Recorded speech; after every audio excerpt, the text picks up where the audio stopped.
नमस्कार, आप देख रहे हैं गुड न्यूज टुडे। शाम के 5 बज चुके हैं। अनंत और श्वेता हाजिर हैं आपके सामने वो तमाम खबरें लेकर जिनका आपसे सीधा सरोकार है। अगर कोई खबर छूट गई है, किसी खबर का अपडेट रह गया है, तो सब कुछ यहां पर आपको मिल जाएगा। बिल्कुल, तो चलिए खबरों की शुरुआत हम करते हैं। आपको बता दें कि नई मेट्रो लाइन के बाद अब मुंबई को 2 नई वंदे भारत ट्रेनों की सौगात मिली है।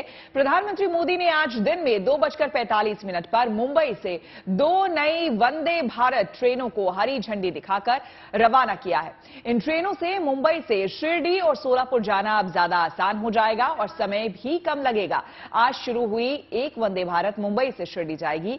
340 किलोमीटर का सफर ये ट्रेन 5 घंटे 25 मिनट में तय करेगी, जबकि दूसरी वंदे भारत से मुंबई से सोलापुर के बीच 400 किलोमीटर की दूरी 6 घंटे 35 मिनट में तय होगी।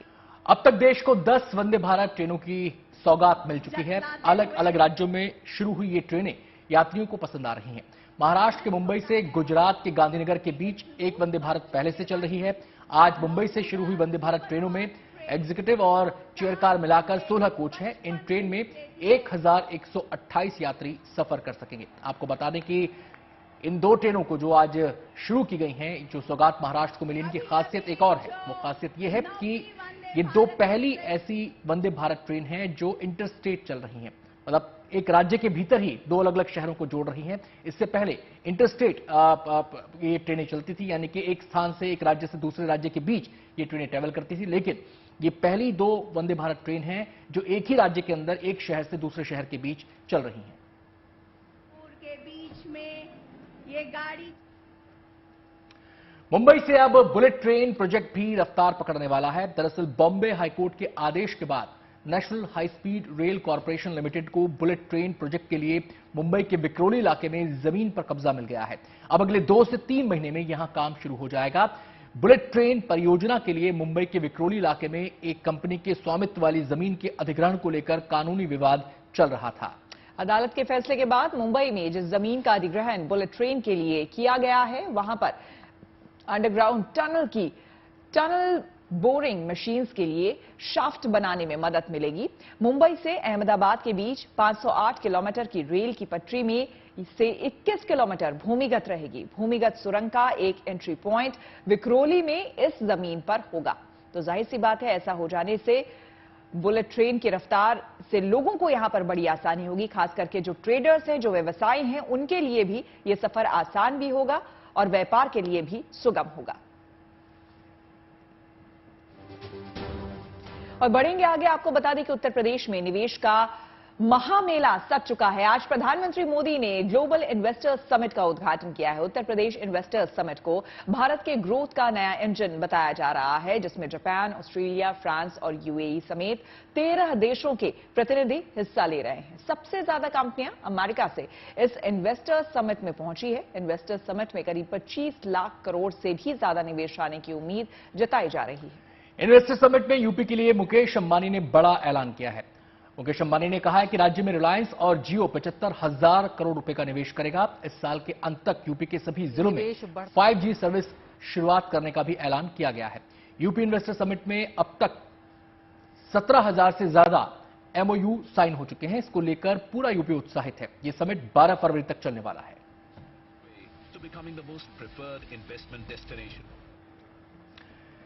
अब बात करते हैं अंतरिक्ष में भारत की कामयाबी की उड़ान की। भारतीय अंतरिक्ष अनुसंधान संगठन इसरो ने आज छोटे रॉकेट के जरिए अंतरिक्ष में बड़ी उड़ान भरी है।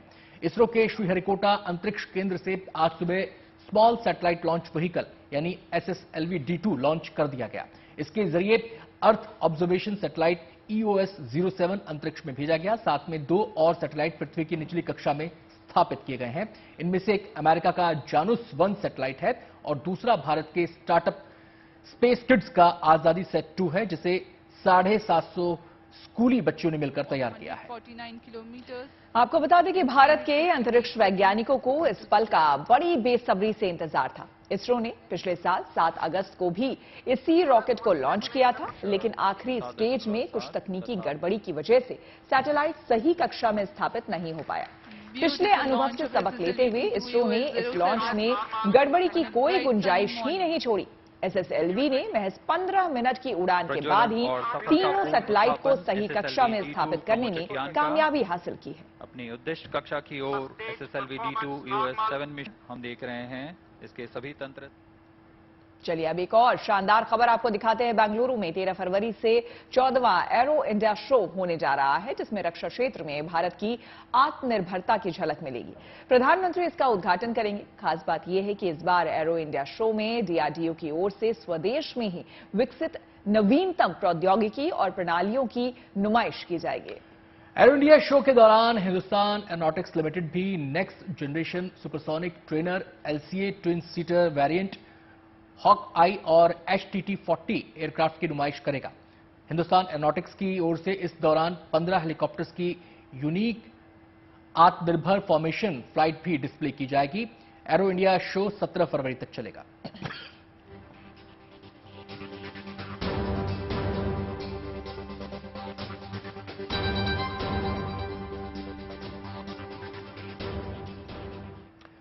और अब खबर तुर्की में जिंदगी बचाने के मिशन की। बिना थके बिना रुके ये मिशन आगे बढ़ रहा है।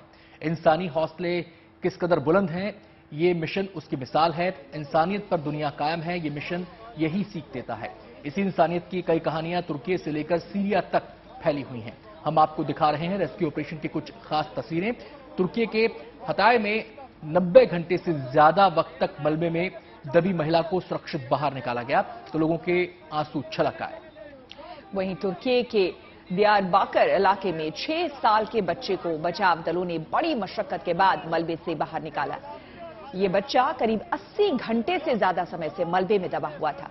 तुर्की के हाताई में 83 घंटे तक मलबे में फंसे रहे 3 साल के बच्चे को बचाने में भी सफलता मिली। दक्षिणी तुर्की के किरिकहान इलाके में 40 साल की महिला को जर्मनी के बचाव दल ने मुसीबत से उबारा। महिला इमारत ढहने के कारण बने गड्ढे में 72 घंटे से पड़ी हुई थी। अंताक्या इलाके में 80 घंटे तक मलबे में फंसे रहने के बाद एक महिला को चीनी टीम ने बाहर निकाला। वहीं आदियामान में बचाव दलों ने मलबे में फंसे एक आदमी को बचाने के लिए कड़ी मेहनत की और आखिरकार उन्हें कामयाबी मिल गई। तो लगातार बचाव दल जो हैं कोशिश में जुटे हुए हैं और लगातार सफलता भी मिल रही है बुजुर्गों को, बच्चों को बाहर निकालने में।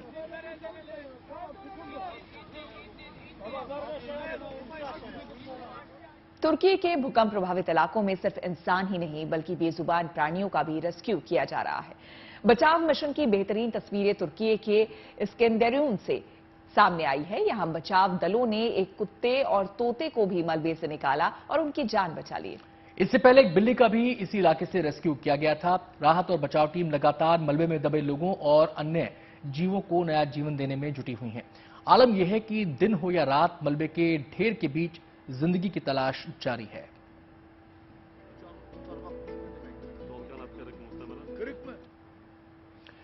भूकंप के बाद भारत की तरफ से ऑपरेशन दोस्त के तहत तुर्की और सीरिया के लिए राहत सामग्री लगातार पहुंचाई जा रही है। हमारी टीम भी तुर्की में मौजूद है। तुर्की में राहत और बचाव काम के लिए एनडीआरएफ की 4 और टीमें जल्द भेजी जाएंगी। एनडीआरएफ की पहले से 3 टीमें तुर्की में मौजूद हैं, जिनके सदस्यों की तादाद 150 से ज्यादा है और वो बचाव राहत कार्य को अंजाम दे रहे हैं। इन 4 टीमों के पहुंचने के बाद कुल टीमों की संख्या 7 हो जाएगी और कुल बचाव दल कर्मियों की तादाद 350 हो जाएगी। आपको बता दें कि बचाव दल की टीमों के साथ मेडिकल की टीम भी है, जो कि घायलों और बीमारों को प्राथमिक उपचार पहुंचाने का काम कर रही है। भारत की तरफ से तुर्की में 100 सदस्यों वाली मेडिकल टीम भेजी गई है, जिसमें कि 14 डॉक्टर और 86 पैरामेडिक्स हैं। इनके अलावा एनडीआरएफ के जवान भी बचाव और राहत के लिए तुर्की और सीरिया भेजे गए हैं। तमाम भारतीय दल ग्राउंड जीरो पर तैनात हैं और बचाव राहत में मदद कर रहे हैं।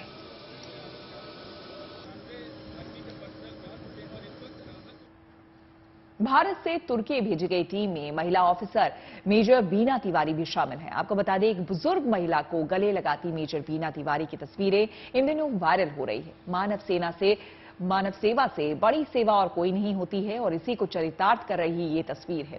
तुर्की की इस घायल महिला का इलाज वहां बनाए गए भारतीय सेना के फील्ड अस्पताल में किया गया, जिसके बाद वो भावुक हो गई और उसने इलाज करने वाली सेना की डॉक्टर बीना तिवारी को गले लगा लिया। दोनों की भाषा बिल्कुल अलग है, लेकिन भावनाओं की भाषा सब समझते हैं और इसके लिए शब्दों की जरूरत नहीं पड़ती। इसी इंसानी भावना के साथ भारत से तुर्की पहुंचे देवदूत लगातार लोगों की मदद कर रहे हैं।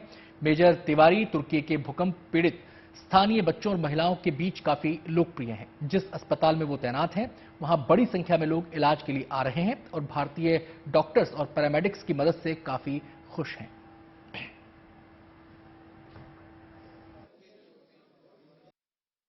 चुनौती है क्योंकि दूसरी कंट्री में हम आए हैं, उनकी भाषा अलग है, हमारी भाषा अलग है बातचीत करने का। बट जो एक चीज़ कॉमन है वो है इमोशन। हमारे इमोशन और उनके इमोशन कुछ एक जैसे ही हैं, इसीलिए आज जो हम ट्रीटमेंट दे रहे हैं उससे पेशेंट खुश हैं और इसे बहुत ही मतलब हमें काफ़ी अच्छा फील होता है। और मैं थैंकफुल हूँ अपनी ऑर्गेनाइजेशन को, 60 पैरा फील्ड हॉस्पिटल को, इंडियन आर्मी को कि आज ये मौका मिला कि इस दूसरी कंट्री में आके किसी और लोगों की मदद करना, तो ये बहुत बड़ी बात होती है। बाकी हमारे सारे ऑर्गेनाइजेशन में सब लोग काफ़ी मेहनत कर रहे हैं, सब लोगों ने बहुत मेहनत करी है पूरा हॉस्पिटल सेटअप करने में। और अब खबर जम्मू कश्मीर से, जहां गुलमर्ग की हसीन वादियों में बर्फबारी के बीच नेशनल विंटर गेम्स का आगाज हो गया है। 14 फरवरी तक यहां स्कीइंग समेत कई विंटर गेम्स का आयोजन होगा, जिसमें देश भर के एथलीट्स हिस्सा लेंगे। देश भर के करीब 1,500 खिलाड़ी इस बार विंटर गेम्स में हिस्सा ले रहे हैं। विंटर गेम्स के उद्घाटन के मौके पर कलाकारों ने रंगारंग कार्यक्रम भी पेश किए। आपको बता दें, विंटर गेम्स का मकसद न केवल युवाओं को खेलों की तरफ आकर्षित करना है, बल्कि जम्मू कश्मीर में शीतकालीन पर्यटन को भी बढ़ावा देना है। तो दो तस्वीरें देख रहे हैं आप। एक तरफ बर्फबारी के बीच विंटर गेम्स की शुरुआत हो गई है और दूसरी तरफ शुरुआत के समय देखिए किस तरह से रंगारंग कार्यक्रम यहां पर पेश किया गया।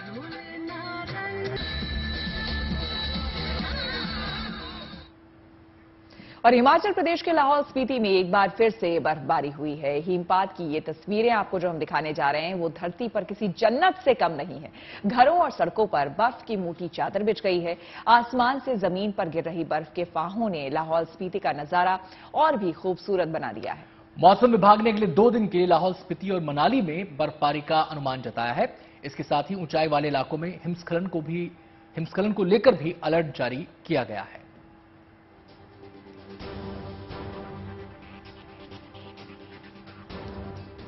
उत्तराखंड में भी एक बार फिर से मौसम का मिजाज बदला है। बद्रीनाथ धाम में कल से जबरदस्त बर्फबारी देखने को मिल रही है।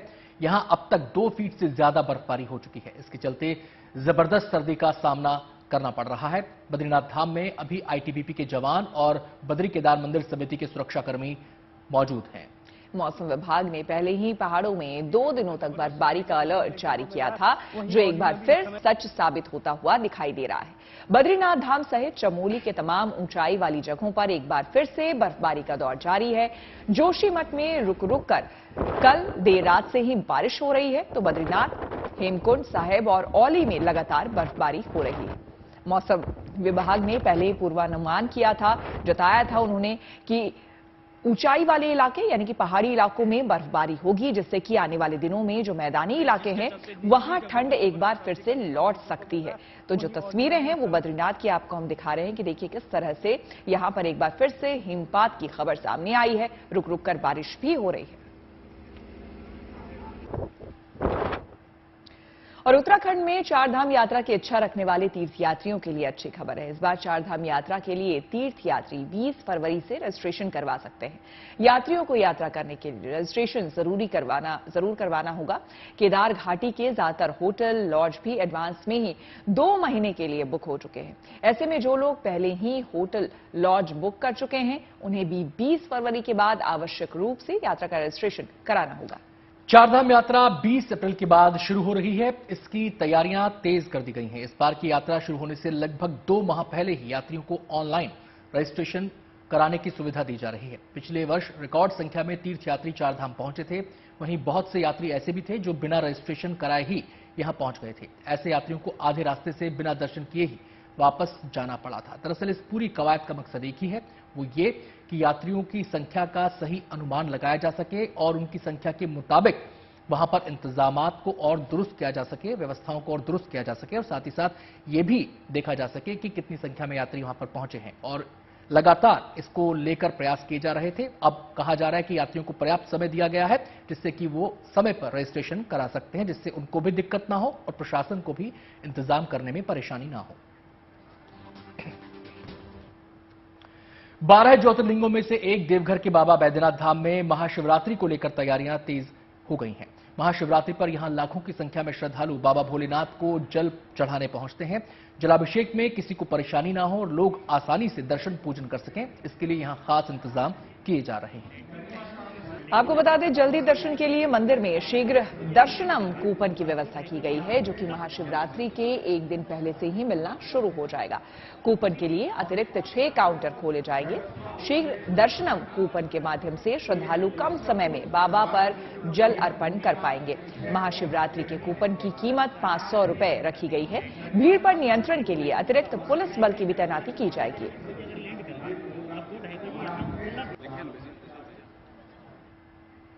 चलिए, इसी के साथ हमारे इस खास बुलेटिन में श्वेता और अनंत के साथ आज फिलहाल इतना ही।